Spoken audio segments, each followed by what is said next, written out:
Okay, boys, here we go. All right, boys, let's have some fun.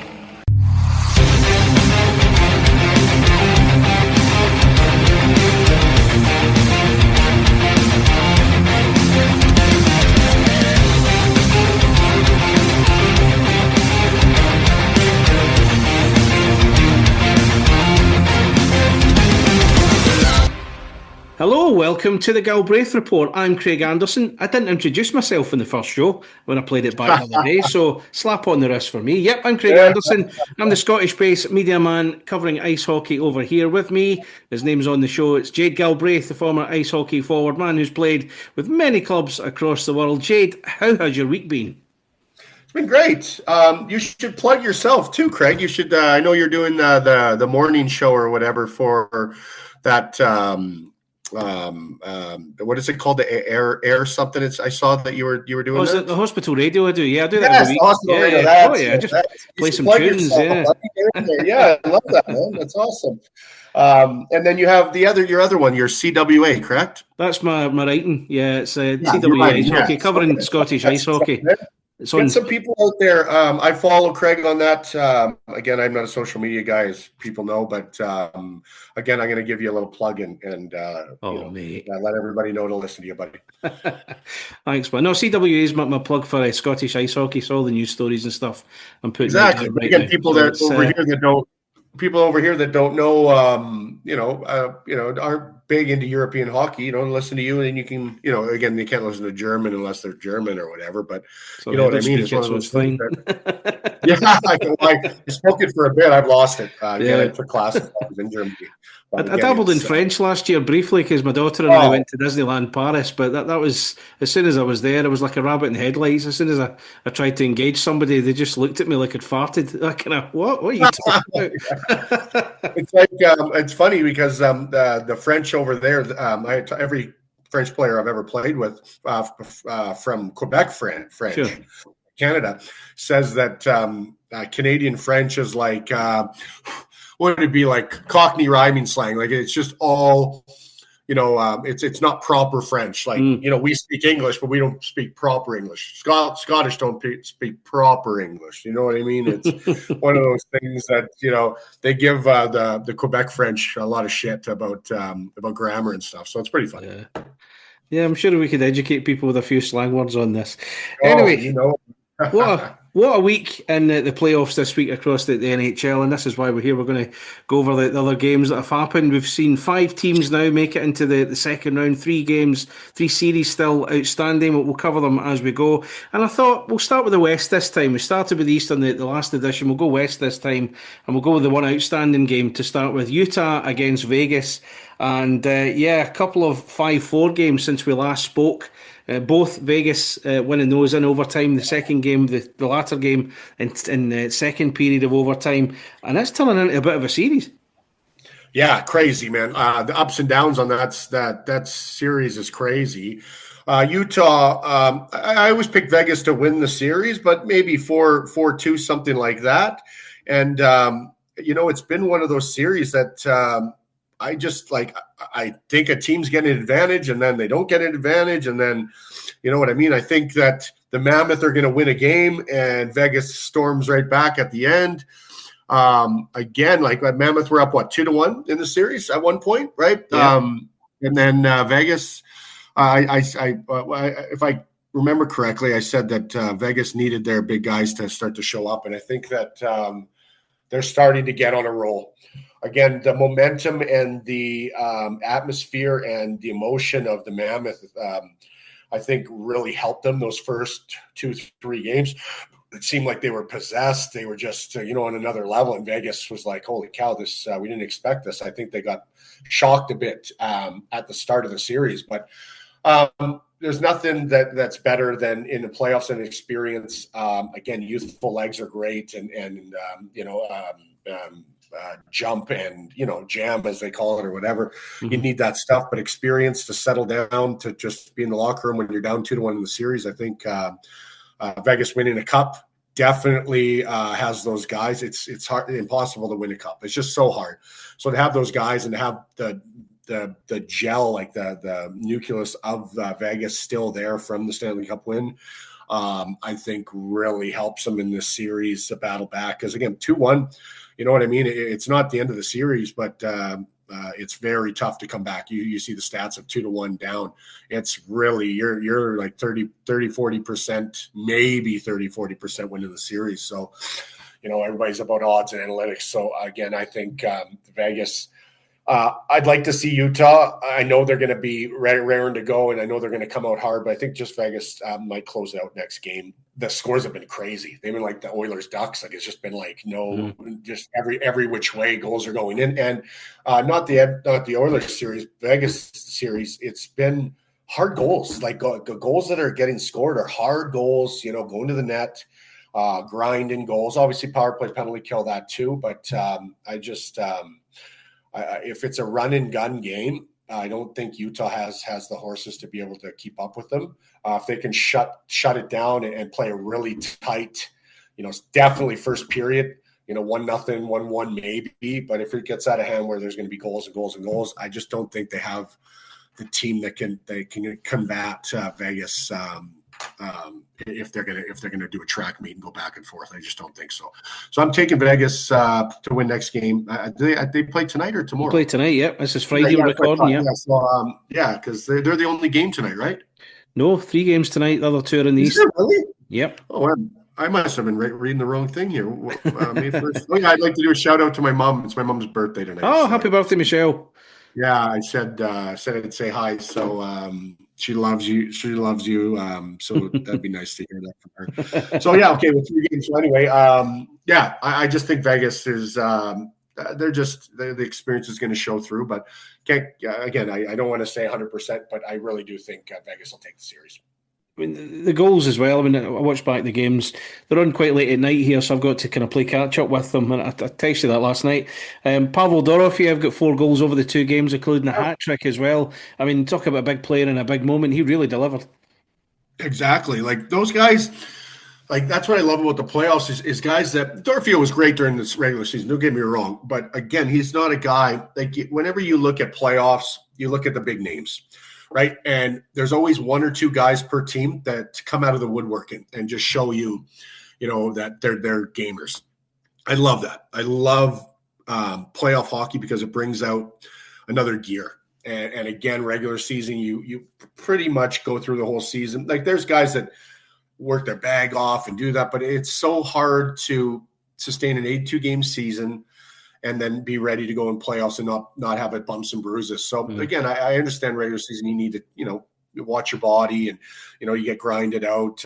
Edmonton, we'll get into that. Just, they played so many games in the last, however many years. So I think I love it because you'll see guys that, weren't upstaged by the big stars during the regular season, but, now they're getting, their accolades. And Dorofeyev is one of those guys that he's been on the cusp. He's been there. Like everybody talks about him. The skill level, the way he plays back, 200-foot game.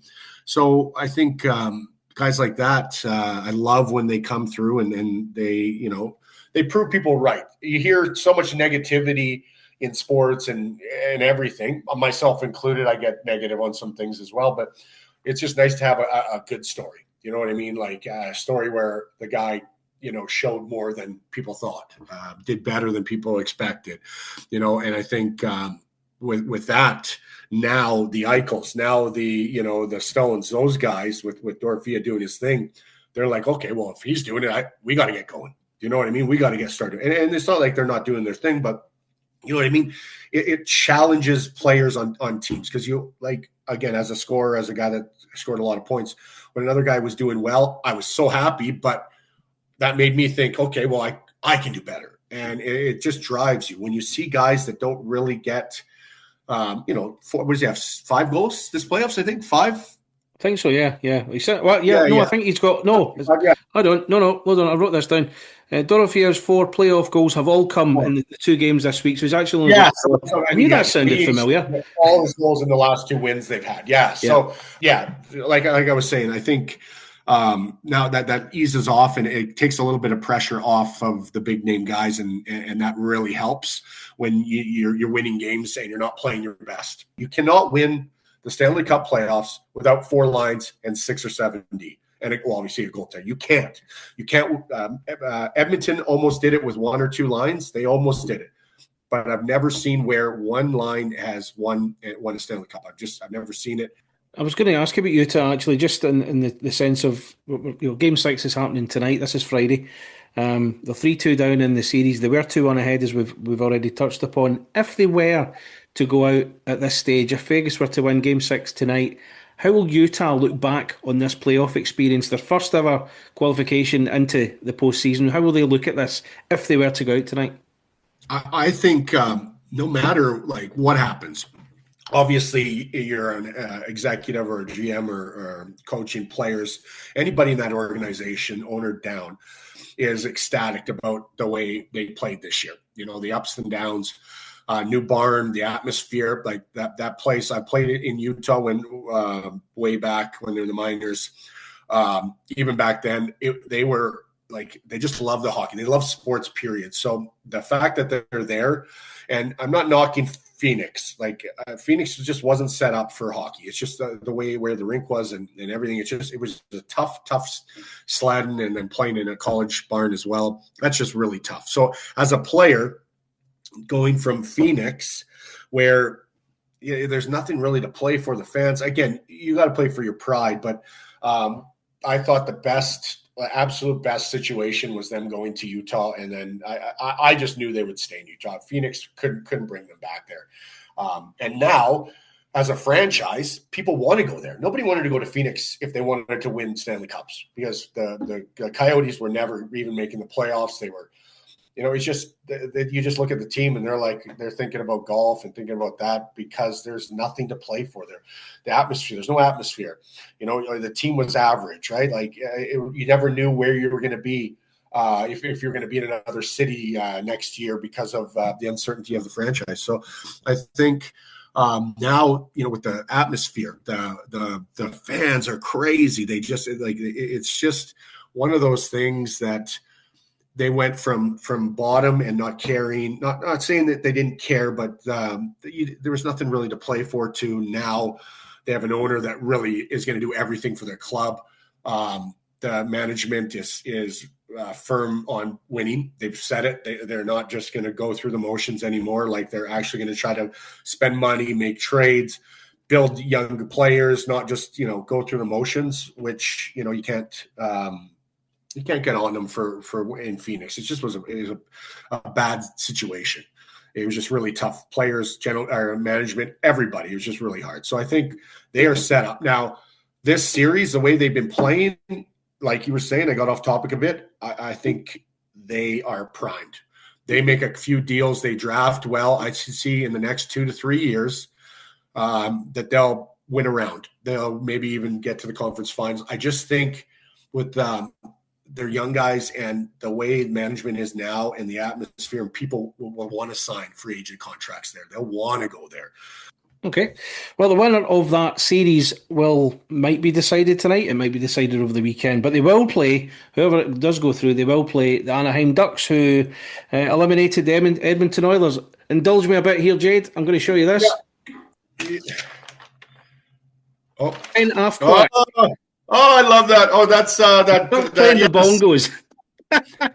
Is he at the game? Somebody's holding the duck and he's hitting the bongos. I saw that, but I saw it actually at the game. They showed that during not an intermission, but when they showed. All right. Yeah, positive. I saw it during the game. It is my favourite video. I absolutely love it. But yeah, the Ducks are through. They defeated the Oilers 5-2 on Thursday, clinching the series 4-2. The Oilers won on Tuesday, and I'm thinking back to you had a bit of a rant about the Edmonton D in the last show, Jade, and then they more or less shut out the Ducks. They let in one, but defensively they were a lot more solid. They won that game to close the gap to 3-2. The Ducks have went on, winning 4-2 after the 5-2 victory last night. Yeah, you have to say that the Ducks have deserved it. They've looked more and more dangerous with every game. Guys like McDavid, I don't know, just didn't quite hit the mark for me. Draisaitl weighed in with a few points, but there was times he was awfully quiet as well. What did you make of those couple of games? So again, I get on the Oilers all the time because I just see the potential. I see how with two players playing, you could win rounds as it's shown. they weren't the only two guys on the team. I get that. When I say McDavid and Draisaitl, I say those guys drive lines. Their power play first, like the minutes that they play. When I say those two, if one of those guys has a bad game, they're probably losing. It's just the way it is. If both of them have an average game, of course they're not winning. And that's the thing about having two stars on a team that do 90% of the workload for production. I'm not saying that there's no other guys that do anything. Believe me, Hyman, I love that guy. He's a sandpaper guy. Love him. Nugent Hopkins on the power play. Again, Bouchard on the power play. But to win in the playoffs, you have to defend. And Edmonton I just don't understand it. Like I break it down into coaching. I don't know if it's all on him, but as a coach, you need guys to buy in. You need them to buy into your system. Now, if your system is pure offense, right, you better have a good goalie and you better have good defending D-men. If you want to play run and gun all the time, you have to have good D. And I think about it like Colorado. Colorado gets into a run and gun. They have Makar, Taves, who's probably the best defensive defenseman in the league, if not Slavin and him probably right around there. Makar is very, very underrated as a defensive defenseman. He is very good in the D zone. So you take Bouchard, who gets those points. You take Makar. Makar defends just as good as he does on the offense. Bouchard, not taking anything away from him as offensively. He's probably on the power play, his shot and everything. He's probably number 1 or 1A, like 1B. I mean, him and Makar on the power play as defensemen. So.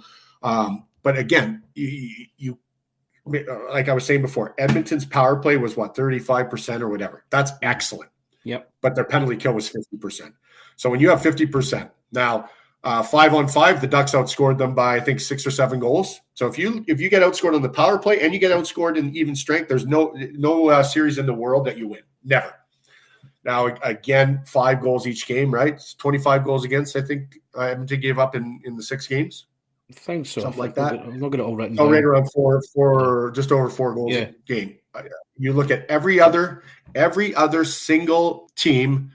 Yeah, they gave up the most goals by 5 goals. So they gave 4.3. And there's not a team in the playoffs that has given up 4 or even there's high 3s. The Wild Series, which we'll get into, they're scoring quite a few goals. But again, 4.3 goals against in 6 games average. Their power play Edmonton's penalty kill was 50%.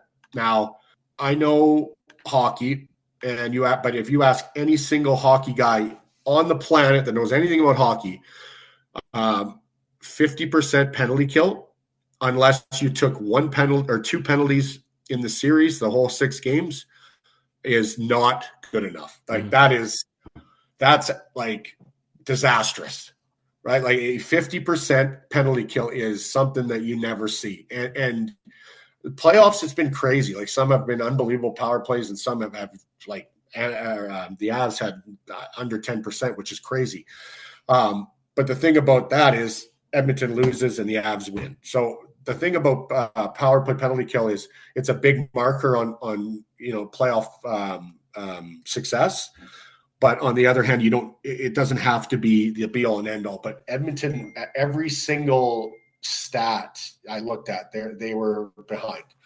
It was just one of those things that I don't know about if the coach is saying things and the players are just doing whatever they want, or the coach is just letting them do whatever they want. But you see it. You have to play in the D zone. Your turnovers at the blue lines is another thing that Edmonton does all the time. They try to always enter the zone with speed, with possession, which that's the new game. But playoffs are different, right? You got to get pucks deep. You can't turn over. If you turn the puck over, one bad turnover turns into a power play, turns into a goal, and then now you're again. It's the little things it's a cliche. The little things win you Stanley Cups, but the little things more in the playoffs. Getting pucks deep, Sandpaper guys. I was talking to my uncle Brad about Philadelphia. We'll get into that. Philly is a sandpaper team. They grind you down. They get pucks deep. And the games that they were losing, they were turning pucks over. They were giving away. They were 2-1 giveaways against Pittsburgh. And that you can't sustain that stuff. And Edmonton turns the puck over a lot. Now they're high risk, high reward. But again, you need to be able to play all zones, not just the offensive zone. And I think Anaheim exploited them in their D zone and exploited them out their blue lines by Edmonton turning pucks over. So 100% Ducks. We talked. I took them to win the series. I thought it would be maybe in Game 7, but and to be fair, I'm going to say this: playoff hockey is so hard, and Edmonton has played more games than any teams in the last 4 years. They made it to the conference final, Stanley Cup final, and then all 82 games. Like, they've played so many games, and it's hard, man. Believe me, 82 games. Like, in Europe and stuff, you play 50, 60 games. Even you're tired after that. So 82 games, and then having to go to the Stanley Cup finals twice, like, that is I give them a lot of credit for the battle level. But again, McDavid, Draisaitl, they just look beat up, and that's something that I can't fault them for. Can't fault the coach. Can't fault. It's just, I think they were just worn out. And again, look what happened to Florida Panthers. They didn't even make the playoffs. So the fact that Edmonton did what they did, I got to give them a lot of respect for that. And again, you just see McDavid; he's dying out there. It's so hard when you're the guy and you're focused on all the time, and then to play them out of games. So, Anaheim deserved it. I figured they'd beat them, but Edmonton to give what they gave, I give them a lot of respect, because again, it's to play that many games. It's so hard to stay consistent, and they did that. So the Ducks coach is Joel Quenneville. He's been around a long, long time. Coach Q, they call him. 3-time Stanley Cup winner as a coach, all with the Blackhawks, 2010, 2013, 2015. Do you fancy him for a fourth one, Jade? I can't see the Ducks coming out, but again, like I said, the Avs in Carolina, the Avs are proven. Carolina's not proven yet. They I just don't think that I can give them the full marks over top of the teams that I'm seeing in the East right now, because again, they have always been a favorite of mine. I've always thought that they would go to the finals, but again, they play in a weaker division, so they're always getting a lot of points. Again, they get a home ice advantage, stuff like that. So again, I just can't see the Ducks. Now, funny thing is, when my first year pro, I played for Atlantic City in the East Coast, and we won the Kelly Cup championship, and the coach was Michael Havlid, and he's good friends with Quenneville, and he won a Stanley Cup with Chicago one of those years. So I talking with Javi about Mr. Quenneville is he is a great motivator. He can get his guys going, and there's two things to make a good coach: a coach that can motivate his players, and a coach that can coach in game. If you have both of those, you win Stanley Cups. And Quenneville, I think, again, I think the Ducks, they have everything there. I don't know about – I don't know. They could shock me, but I just again, I think they're a little young. I just think the experience might – the other teams, especially Colorado, but – I can't say no. Like, I like their game. Again, to beat Edmonton's tough. It doesn't matter what Edmonton does, defensively or whatever. But to beat a team that's went to the Stanley Cup Finals 2 years in a row, that's tough. And they did it. It was a young team. Again, who picked the Ducks to be where they were this year? I didn't. I picked them to be maybe a wild card. But again, they put good pieces together. They're playing their young guys in the right spots. The older guys, Trouba, guys like that must be really, doing their thing in the dressing room, and to get a Stanley Cup winning coach. You can't take them. You can't say no, but I just don't think that they'll be able to get to the finals. There's, the Avs, and they might get to the conference finals, but I can't see them taking. I think Colorado's going to the finals. So. Right, but Anaheim, as I mentioned, will play Vegas or Utah in the next round. Avs might be in the the conference finals later on. Right, on to the third game. We're starting to run out of time with this recording session already. Minnesota Wild against Dallas Stars. Wild won the series 4-2 after a 5-2 result on the night to take them through past the Stars. The Stars were a bit of a disappointment. I think they were in a second seed, so they didn't quite hit the heights that I think people were expecting. But guys, when you get guys like Quinn Hughes and Kirill Kaprizov on top form as they were over the 2 games since we last spoke, then they're going to be a hard team to break down. Again, like I was telling you, I think Dallas, they're a great regular season team. The funny thing, their general manager, Jim Nill, is from Hannah, and my mom was good friends with his brother. We know them pretty well. Great GM. Won Stanley Cups with Detroit during their heyday. Like he's an absolutely phenomenal guy at seeing talent, seeing players, putting things together. Like he's top notch. You ask any guys in the hockey industry. And he built a great team. But I think after this loss in the first round, I think they're going to totally clean house. I really do. They have older guys that aren't performing. They have good young players. That Johnston is legit. That guy's a 40-goal scorer every single season. I think that Miro Heiskanen is. I just love his game. I just think that they don't have. If they want to start winning in the playoffs, they need playoff players. And I just feel like most of their team just totally. Again, I can't take anything away from Minnesota, but Dallas should have won the series, and I think. And now that they lost out first round, I think that they're going to clean house. And if they don't, I just don't see them. They're going to be a year older. I really don't know if they can. Again, they're a great regular season. They're always in the top 3 of the division all the time, like fighting for the top. But then they get to the playoffs, and it's just disappointment after disappointment. So again, don't want to take anything from Minnesota. The Wild, man, I tell you right now, like that team is scoring a ton of goals from every position. Hughes is doing his thing like you knew he was going to do. When they got Hughes from Vancouver, they were an immediate contender to do some damage. Yeah, I agree with that. Yeah, and 100%, they're doing what they need to do. They are scoring a lot of goals, and they're giving up very few as well. And that is something that if you can do that in the playoffs, if you can score and not just power play, like they're getting regular, even strength goals, like they're scoring a lot of goals. I think they're just behind the Ducks in goals for.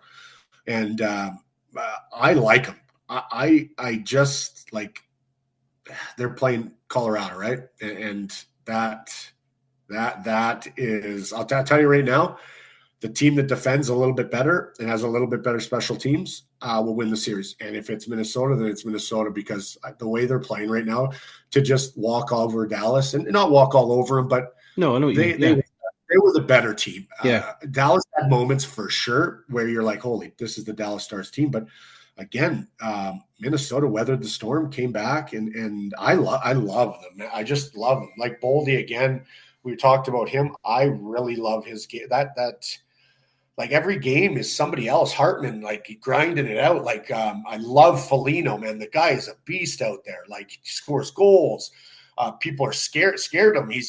He'll fight anybody. He is again the sandpaper guys that you would love to have. And he's been doing it for years, and that's somebody that you look at and say, God, he's doing it every single year. And for the young guys, when you see an older guy dying out there to get a loose puck or drive in the net, knowing that you're going to get a punch in the face and stuff like that, is something that teaches you more than anything you could say in the dressing room. And I think Minnesota, man, their future right now, and their goaltending.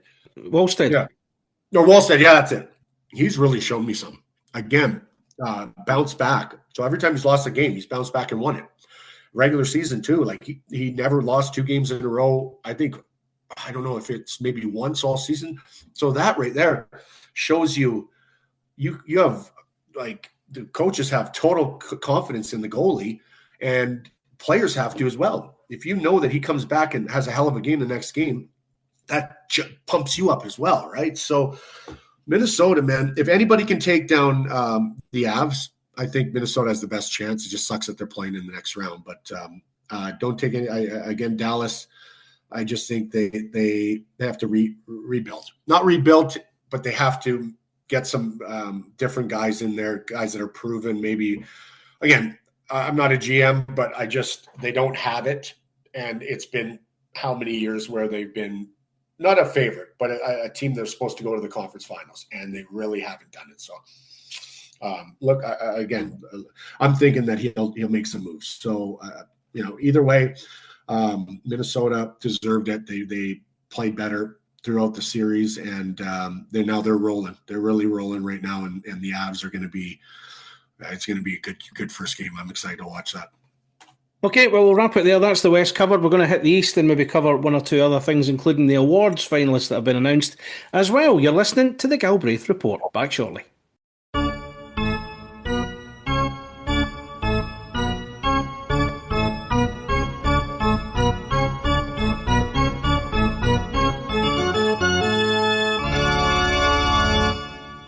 Welcome back to the Galbraith Report. I'm Craig Anderson with Jade Galbraith. Right, we'll go east now, and we'll start with Pittsburgh against the Philadelphia Flyers. I wanted the Penguins to get it back to 3-3 in the series. It wasn't to be, but what a game Game 6 turned out to be. The Flyers edging it in overtime with a 1-0 victory, and they take the series by 4-2. I suppose it's fair to say the Flyers deserved it over the series, didn't they? Over the series, yeah. Again, all in all, the Flyers were the better team. Pens obviously had, I'd say more talent, more skill, but that doesn't win in the playoffs. Again, if you have talent, you don't use it, or if you have skill and, you don't get any, you can't contribute with that. You got to do other things. And I think Philly, their team, they got some stars, don't get me wrong. Konechny, but Konechny, I love his game because he does everything. If he's not scoring, he'll hit. If he's not hitting, he can make plays. Like he's a guy that is every year is getting better. It's just like I just love what he brings. And like Philly doesn't have a lot of star power, but that doesn't matter. Like again, probably everybody. I know for sure some of the guys on TV picked the Pens to win the series, and I was the exact opposite. I wanted the Pens because I love Sidney Crosby, but I just like Flyers are a playoff team. They always have been. They're always a gritty, grind in your face, like franchise. They built that, in the 70s. And from there on, the fans are blue collar. Like my uncle's blue collar, loves that. He just absolutely loves. He was pumped on that. But again, to me, she loves the goalie for the Pens. I still can't believe that he didn't get. When you lose game one, maybe you give Skinner another game. But I don't know. Like Skinner's. Made it to the Cup Finals. I get that, but Shelovs has just looked better during the year for me. Anyway, I just think, I don't know. I thought, if he would have been started the first game one, and played, I think it would have went 7. And again, Vladar, like that last game, I think Pittsburgh outshot them by like 15 or 16 shots. So Vladar just, again, shots don't mean a lot to me, but again, 40-something saves. 42. Getting up to, like that's a lot of shots. Like that's a lot of pucks at you. It's a busy night. Get a shutout. And then overtime as well. And then Shelovs, on the other hand, doesn't give up a goal regulation during time. the game. Yeah, regulation. And then, it just sucks that, he wins 2 games in a row and then he gives up less than a goal in his last game, like the third game. So he realistically, he should be 3-0 and it should go to game 7, but because of how well Vladar's playing and Philadelphia, they are really shutting it down in the D zone. They are really giving, they gave Pittsburgh nothing. It's all outside shots. And again, when you have a big goalie, he's there to stop the puck, and the D did a great job of clearing the garbage out. Just to summarise your point, just thinking back to what you said on the previous show as well, and obviously tonight, is it the fact that Dan Muse maybe gave a bit more faith to Stuart Skinner in the third game than he did to Zeelovs. Is that what you think has cost the Penguins over the whole series? Again, as a coach, right, did a great job this year with them. No fault of his. It's tough as a coach playing a goalie because, again, in the NHL, there's 5 or 6 elite goalies that will be number ones no matter what. There's 5 or 6, and then there's a second tier of maybe 10 that will start any team except maybe with that, but they go with those top 5, but then we'd go back and forth. But again, with Skinner, with his experience and going to the Cup Finals and 2 years in a row or whatever, as a coach, Shelovs isn't proven in the NHL, and it's a sad thing, but you have to justify, right? Talking with Drew Bannister, really good friend of mine. Again, you know that we played together. Yeah, I know Drew. Again, he's a mentor to me in my journey to becoming a coach. And he said, when you make decisions, you have to take all the information. You can't go with your gut, because if it doesn't go right, you have to justify why you did it. And with the media and everything in sports, like it's always been, but even more so now, if he goes, well, I started Shelovs, and say Shelovs played bad first 2 games, well, the media will be all over him, management, everybody will be all over him, because Skinner is the safe bet. He's been there. He's played there. You traded for him. You got rid of Jari. You brought him in.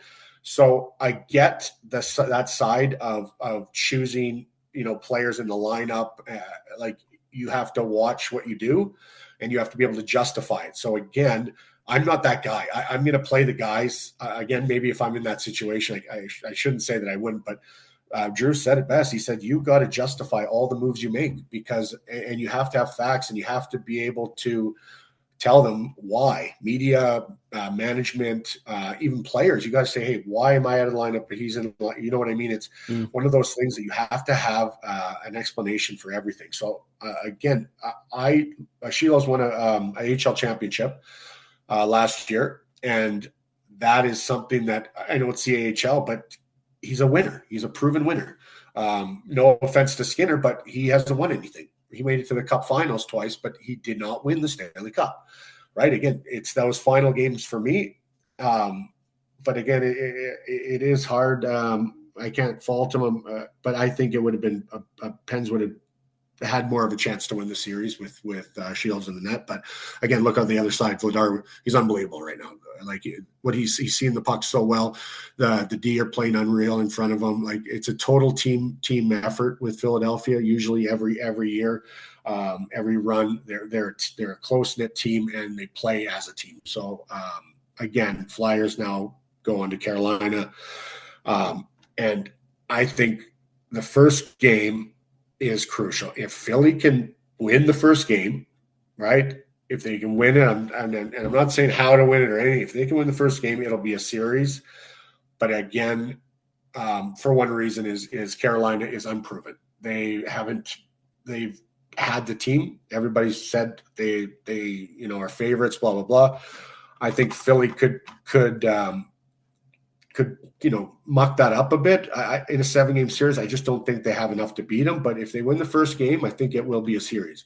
If they don't win the first game, if it's close, overtime, something like that, I could see Carolina 4-2. But if they don't win the first game and it's like a 5 or whatever, like a not blowout, I just think Carolina thrives off of momentum, and when they get it, look out. So I think the Flyers have to really focus, like every game. But I think this first game is going to be crucial. Now, I know it's a 7-game series, but I guarantee Carolina is unreal at home as well. Right, so we should point out the Flyers and the Carolina Hurricanes, their series starts on Saturday. You've covered that there. That was actually going to be my next question to jump in with. So you know what, we'll draw a line under that one and move on. 2 games left in the East still to be decided. We'll start with, I'm wearing the hat, Boston Bruins against the Buffalo Sabres. It's 3-2. Game 6 is at TD Garden tonight as we record. We talked about how poor the Bruins were on Sunday. I didn't have any hope for them when they went to Buffalo for Game 5. My God, they pulled it out, didn't they? What a goal by David Pastrnak in overtime to get the victory. And they needed that. It was like a character win, but they needed it. Absolutely. Again, like I say about unproven, Buffalo hasn't made the playoffs in, 17 years or something? 14 years, yeah. Like the most in professional, all the major sports. So, again, they have a good team. They're well coached. They had that turnaround. I don't know if we talked about that turnaround where the GM and whatever got fired, and they brought in Bergevin and he's a Finnish guy, and they came in and said, none of you guys are safe. If you guys don't wake up and start to play for the team and turn this thing around, I'm sending you down to the AHL. I'm trading you, all this stuff. And that lit a spark under that team. And they went on a 10-game winning streak or whatever it was. Then they lost like 1 or 2, and then they went on another 7. So again, they've had a Cinderella season this year. The moons have aligned with them after that change was made. But again, on the other side, Boston is proven playoffs. They are in there every year. They're a grinding team, well coached. Again, Swayman's obviously we'll talk about the trophy finalists or whatever, but he's playing out of his mind as well. They needed a spark. What were they down 3-0 in the series? It was 3-1 going into this one. It was 3-1, but they come on. And then they come off the back of that poor performance on Sunday. Yes, but it's 3-2 now, right? 3-2 now. Yep. So it's Game 6 tonight. Yeah. So we missed. We were talking about both games. I'm kind of putting both games into that. Now again, you win one, you know that you can win again. Like again, it's one of those things that momentum's huge. We talked about it before. Boston has guys that have been in the playoffs that made it to conference finals. That I don't know if anybody won the cup back in, if there's any still there, but again, Sturm, their coach, he's a huge Bruins, played there for years. Mm-hmm. So after they were down 3-0, I watched the press conference and he said, hey, last time I checked, you have to win 4. We're going to try to sort some things out. Again, it's one of those things that they won 2 games in a row. Now Buffalo is like, well, do we have to change our game plan? Do we have to make moves? Blah, blah, blah. And then now it's in the back of Buffalo's head that, you know, they're in Boston now, right? For Game 6. Yep. Yep, in Boston. That's a tough place to win. So, again, they've won there. They've won there already in Boston. But again, the Bees are on a roll, and I just think again they have some confidence. Right, down 3-0, you have no confidence, and to win that fourth, to win the 4th game, and then the 5th, now the momentum's changed and the pressure's changed. Now Boston is like, holy, we could have been easily golfing by now, and now we win at home, and next thing you know, we could Game 7. Sorry, let me stop you. Buffalo won the first game. Boston tied it at 1-1, and then Buffalo won the 2 games in Boston, so it's 3-1 series before Bruins won again. Okay. Sorry, but I clarify that. Yeah, again, I don't know why I thought that, but anyway, thank you for that. No worries. But again, it's about winning, like getting into a role, getting players, you know, confident going into the next game. And when you're down 3-1, it's tough to be confident. It's tough to, you know, forget that you're, you know, on the edge of being ousted. So Boston, again, I think obviously I think whoever wins this game, if Boston wins it, they're going to win in 7. If Buffalo wins, obviously they win the series. So I think Buffalo has to win because Boston, I think they're going to get better as you know, they're winning. You know, 3 games in a row, right? It's just one of those things. I think they'll take it in 7. But again, love it. I love that Buffalo's there. I love that Boston's making it a series. So one of those things that Game 6s are crazy, man. And that's it. And just as I was saying, you know, I gave them no hope on Sunday of winning that Game 5, and now they have. My mindset's a bit different because they were so poor in the 2 games at TD Garden. It's like surely they can't be that bad again on home ice. You know, when they've got another chance to really make this series, you know, tie the series at 3-3 and possibly take it into a Game 7. So I'm feeling confident. I don't know, there's still an element of Buffalo that I like. I think they're a really good team, really solid. We've talked about the guys that have made such a difference for them that helped them win the conference. I just don't know. I just don't know. But if Boston can turn it on, and I've seen it often all through the season where they have turned games around in such a way when guys like Pasternak and we've seen Janot's been scoring goals, and I think Arvidsson's a bit of a miss right enough. Elias Lindholm scored the other night as well, and you mentioned Swayman. He scored two that game, I think. So they've got the personnel to do it, and as you mentioned, they've got the experience. They weren't in the playoffs last year, but Marco Sturm has really put together a good team. I don't see them going all the way. I've never ever said Boston will win the Stanley Cup, but I did predict them to get them into the second round, and that's my expectation. Let's hope so. It's at home too. It's ask anybody. I've never played in Boston, but you just see again they're a homer team. They win at home. Great fans. It seems they show up. Again, some teams are average at home, but Boston just seems to be a really hard game all the time. Yep.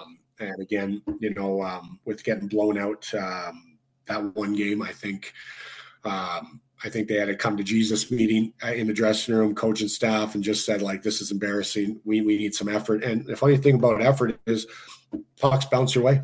Things will happen. And now they got 2 wins. They're on a roll. So again, if they win Game 6, I think they'll win the series. Obviously, Buffalo wins. They're off to the next round. But I have a feeling it's going to be wire to wire, overtime possibly, but like 2-1, 3-2 games. So be a good one to watch. Well, the winners of that game will play the winners of another series that, quite frankly, you and I have no idea how this one's going to go. It's the Habs against the Bolts.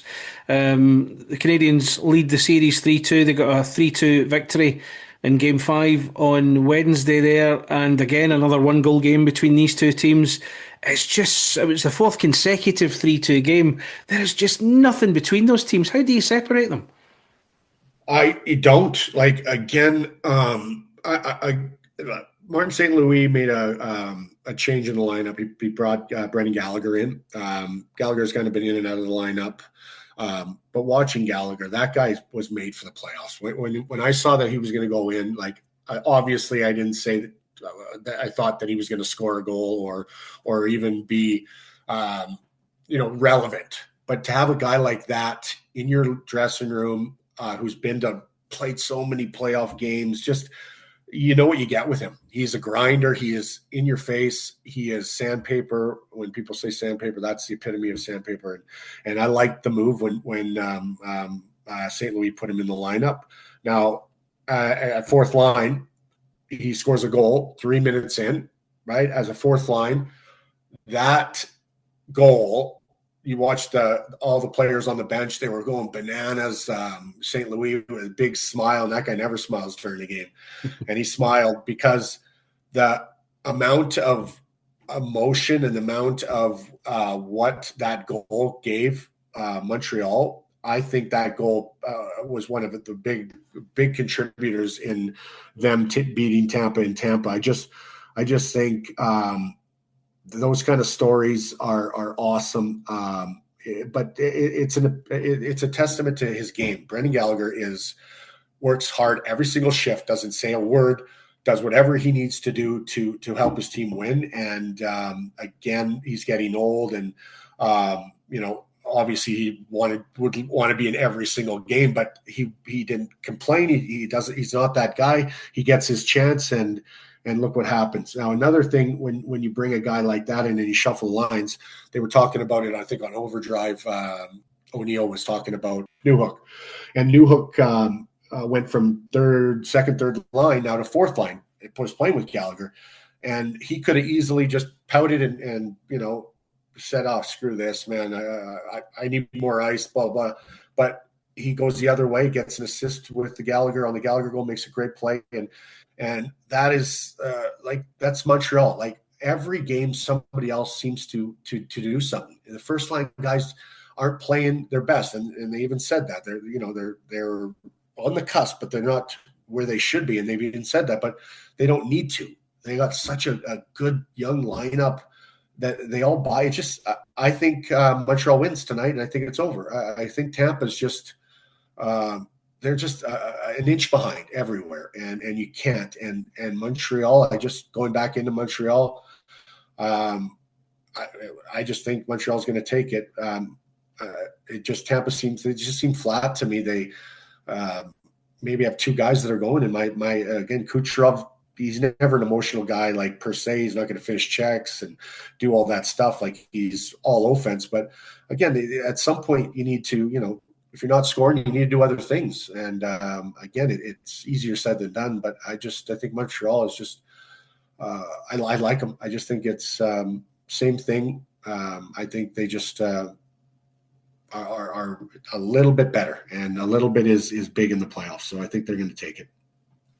Yeah, and we talked about how good this series has been across the way. Now, if the NHL were to release a DVD series, a DVD collection, if you want, of a series with high drama, of all the series we've had so far, is this the one they would release in a box set? I think so, 100%. Minnesota Dallas has been great too, been back and forth, all of that. But you ask anybody, Montreal Tampa, every single scrum after every whistle, they're intense. They really want it. They the emotion. Now again, you don't have to punch a guy in the face. You don't have to have a scrum, to show emotion. But it's just one of those. It's fast. The games are fast.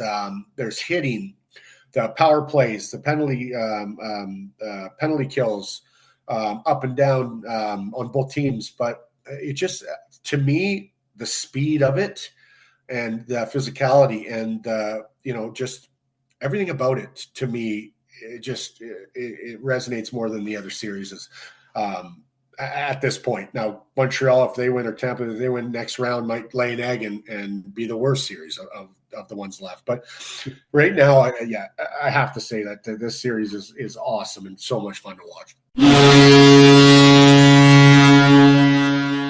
Well, that's all the games covered. As we say, 3 games tonight on Friday as we record. Boston against Buffalo, Canadiens against Tampa Bay, and in the West, what was the other one? Utah and Vegas. Yeah. So they all might conclude tonight. They might all not conclude. We'll have to wait and see. And of course, the one other game this weekend, round 2 starts with Philadelphia Flyers against the Hurricanes in Raleigh on Saturday. So that's the games covered.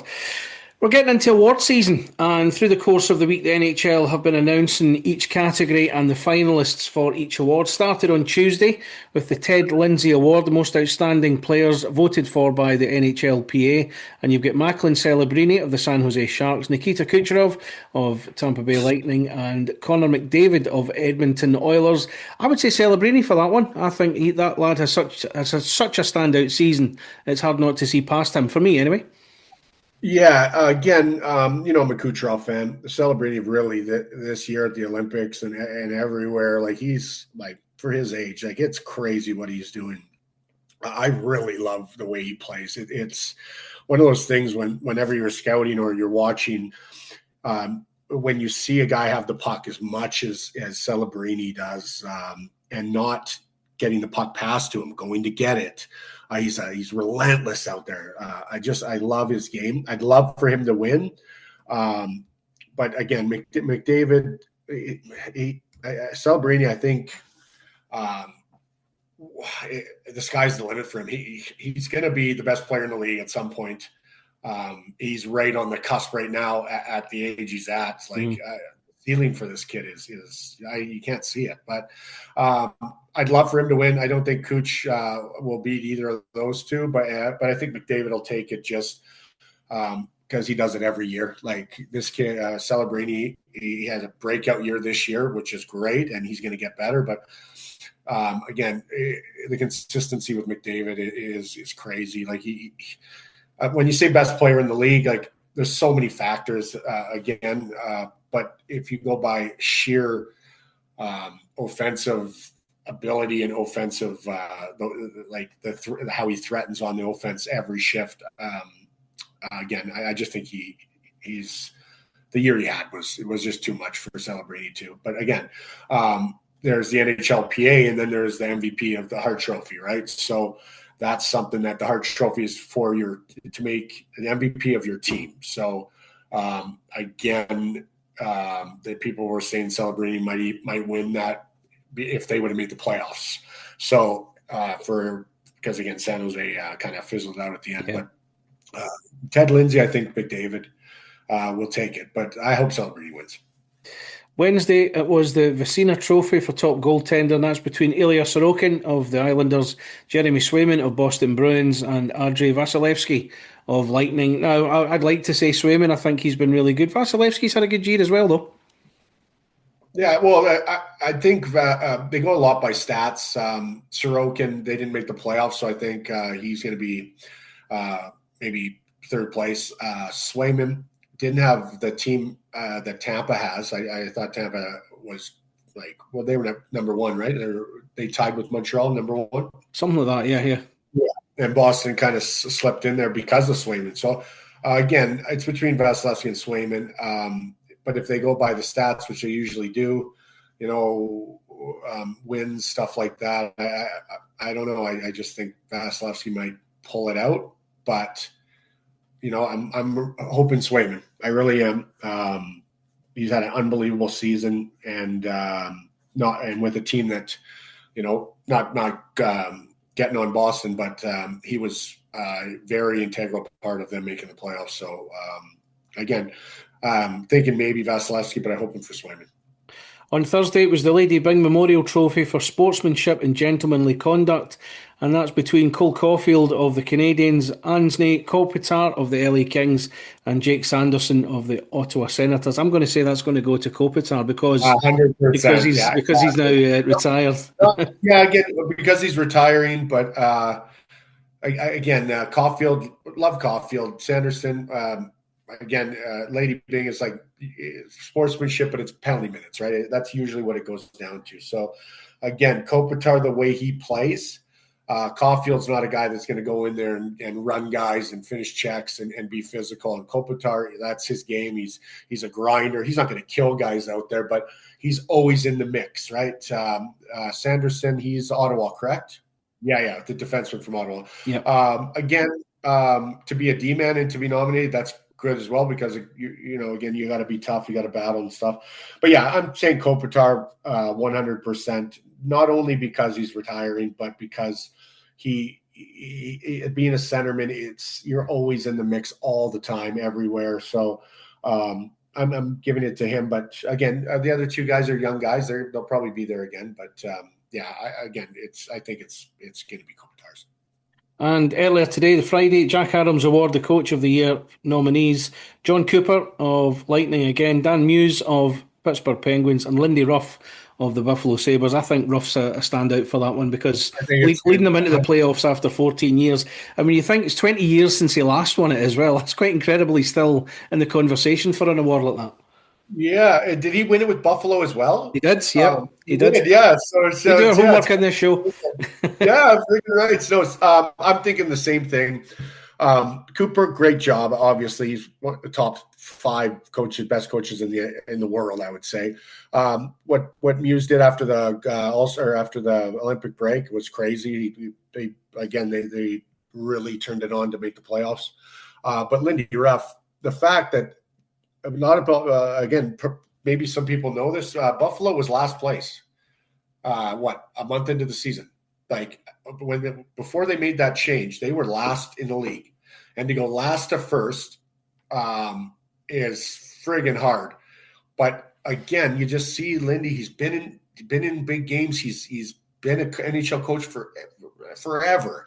So again, you got to give it to him for the fact that to not implode, he was never negative. He was, he called his guys out, but for the right reasons. And I think the fact that what happened with Buffalo for the coach, because usually the coach would get fired there if they're last place, bringing a new coach. They stuck with him, and the players bought in.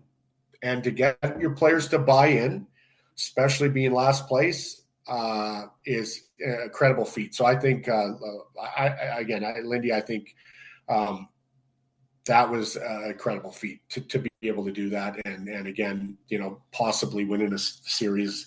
But again, the last to first, and with all the turmoil and all the negativity that was going on in Buffalo, to be able to navigate the waters and to get that team to play to its potential. That's what a coach has to do, and to win that award, you have to be able to do that. So I think I think Lindy did it better than the other two over the course of the season. So over the course of the next week, the other awards and the nominees will be announced. Bill Masterton Memorial Trophy for perseverance, sportsmanship and dedications on Monday. Calder Memorial Trophy for Rookie of the Year on Tuesday. Frank J. Selke Trophy for Top Defensive Forward Wednesday. James Norris Memorial Trophy for Top Defenceman Thursday. Hart Memorial Trophy next Friday for MVP, easy for me to say, regular season. And on the following Monday, the 11th of May, Willie O'Rea's Community Hero Award. And the GM Award finalists will be known once the first round of the playoffs are done, the Jim Gregory Award. So, yeah, so much to look forward to. I dare say we'll cover more of those in the next couple of shows. Right, we've got a few minutes, Jade. I kind of put you on the spot a little bit. We like to remind people that you played once upon a time. You served many great clubs. What kind of playoff memory do you have? I dare say you've got a few. So I think it's nice to tap into your own experience of where you've played and things you've experienced. So can you think about a playoff memory that kind of stands out for you from your career? Yeah, well, I was just thinking I was starting at younger. So my junior career, my last year junior, when I played in Drayton Valley, a couple NHLers played, Nick Tarnasky, Darren Reed, and Clark MacArthur. Anyway, just those guys. We won the AJHL championship, and we were playing against Chilliwack. And Chilliwack had Tambellini. I don't know if you remember Jeff Tambellini, who was a first rounder, played for the Islanders a bit here and there. But anyway, the series, like he was rated in the first round, went to Michigan, got drafted in the first round. But we had not one, maybe one drafted player. And Chilliwack had, I think, 6 or 7 drafted kids in the top 4 rounds out of tier 2 junior, like BCHL back in the day. And the series was awesome. We lost in 6 games. But again, one of those, we were 2-1. We won the first game, lost the first game, won the next 2. Then we lost the next 3 in Chilliwack. But why I want to say that is if anybody played or watched the game in the old Chilliwack rink, it was, so you remember, Newcastle, right? The Vipers, remember that? I never went, but I know it, yeah. It's the smallest rink that I ever played in. That rink was probably a little bit bigger than Chilliwack's rink.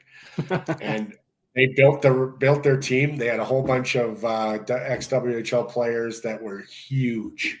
And again, you got the crap kicked out of you. It was just one of those things that it was like, you get a little bit of space here and there, and you watch NHL rinks, they're all the exact same.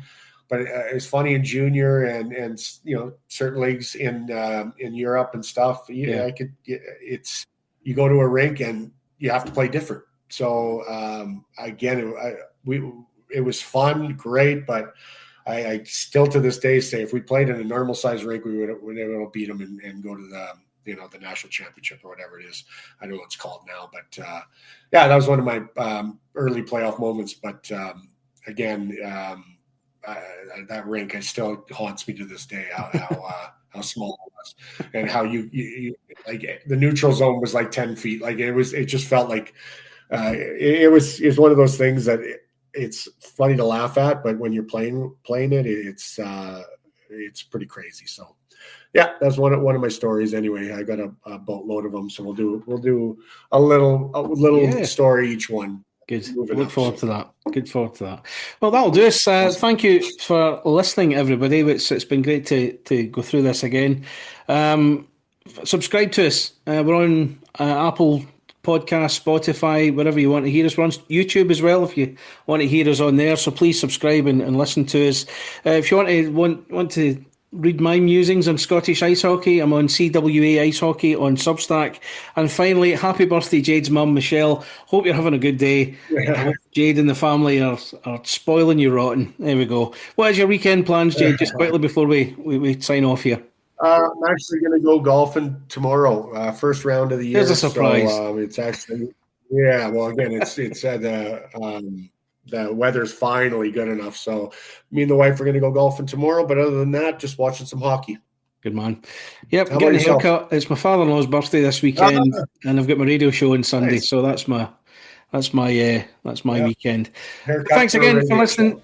Thanks again for listening, everybody. We'll be back early next week with more of what's been happening around the NHL, and it's going to get more and more exciting, isn't it? Have a great weekend, and we'll talk soon.